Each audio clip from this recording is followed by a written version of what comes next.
Protect yourself and your family from unexpected challenges. Consider accident-only income protection. Click the link in the description to find out more. You want anything bad enough? Don't make excuses. You gotta lose your time and your sleep for it. You find a way. Boxing King Media in association with SaveMoreMoney.com. Mr. Don Charles, we're here. Riyadh, we spoke a few months ago, was it a few weeks ago? In fact, it was literally 4 weeks ago, Fight Week, the press conference. We're finally here. So just tell us, between the press conference and now, have you had enough time to prepare for this fight? Because everything seems to have happened so quick. Yes, most definitely. The same notification we got is what other fighters also got. So bearing in mind, we were coming off the back of a fight with Alexander Usyk in Poland. Daniel had just literally a 2-week break from a 4.5 month camp.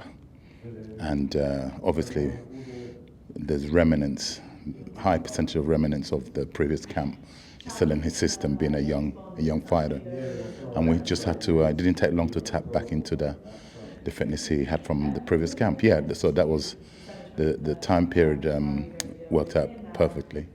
I'm intrigued to know how you replicated Gerald Miller, because one of the things I picked up just as a boxing fan, the size of Gerald Miller compared to all the heavyweights on the show, and I'm sure you'll agree, he is a man mountain, like he's big all the way around. So how did you replicate that with potential sparring partners for Daniel, from obviously going from a southpaw to somebody built like a brick?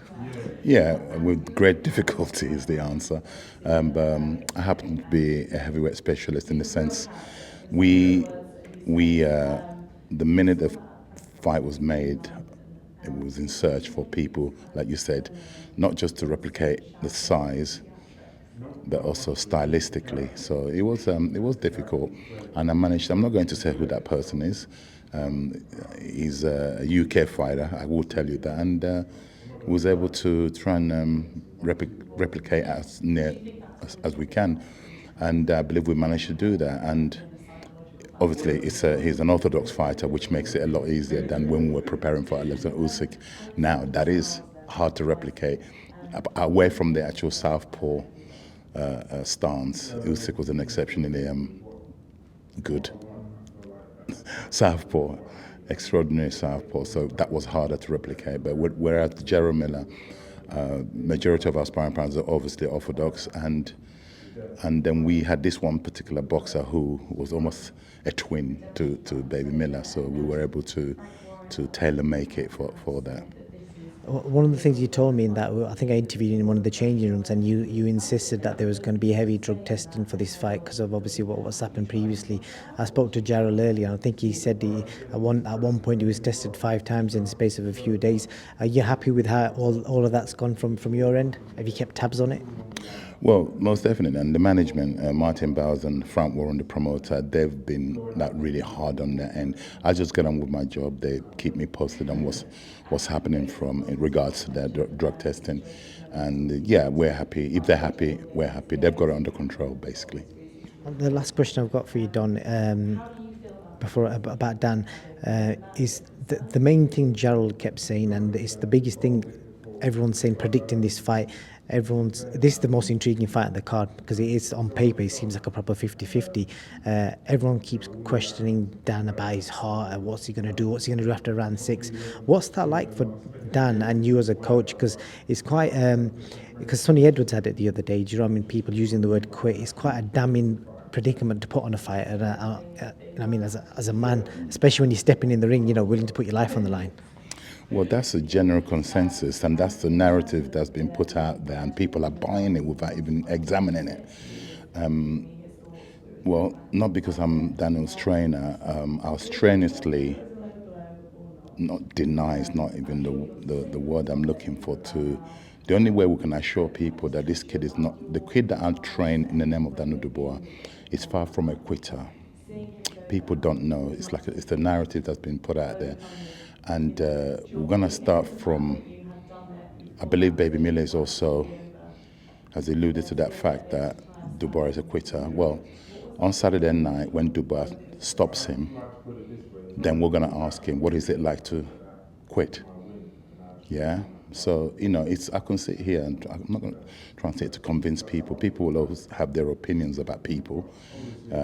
Like I said, the person that I train in the name of Daniel Dubois is far from a quitter. And one day all will be told.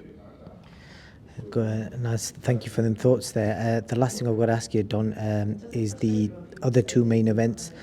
I just want to get a quick prediction from you. I don't want a detailed breakdown, but you, top of your head, if somebody just said, right, Don, who wins AJ Wilding and who wins Wilder Parker, outcomes? So which fight are you? Let's go for AJ Wilding. How do you see that ending? AJ, yeah, with a knockout. Parker Wilder?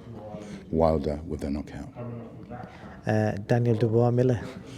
Capital K, capital O in Daniel Dubois' favour. Thank you very much for that. And one thing I will say, when I spoke to Gerald earlier, he was actually quite complimentary of the fact that he said, because he was offered some different opponents for this event initially, and then he found out that Daniel wanted to fight him. So he said he was shocked that Daniel wanted to fight him. So I don't know. I know people keep pushing the narrative of Daniel quitting, etc. So it's worth putting that out there, because Gerald Miller told me today that Daniel Dubois chose him. So that's not the word of a man who's afraid to fight anyone. He picked Gerald Miller, so credit to him.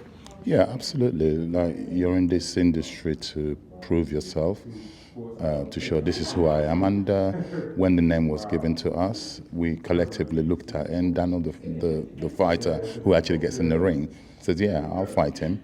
And as a coach, if I didn't think otherwise, I would say, no, we're not fighting him.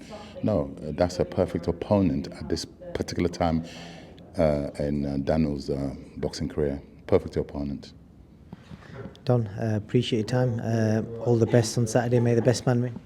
May the best man win indeed, and that best man happens to be Daniel Dubois. Thank you, brother. Thank you. Cheers. Have you ever been stranded on the side of a motorway with a broken down car? Like me, is that something that worries you? That's where motor breakdown insurance comes in. If your vehicle breaks down, a trained professional will be sent out to get you back on the road. Or if this is not possible within the specified time frame, to transport you to your home or to the nearest garage. You want anything bad enough? Don't make excuses. You gotta lose your time and your sleep for it. You find a way.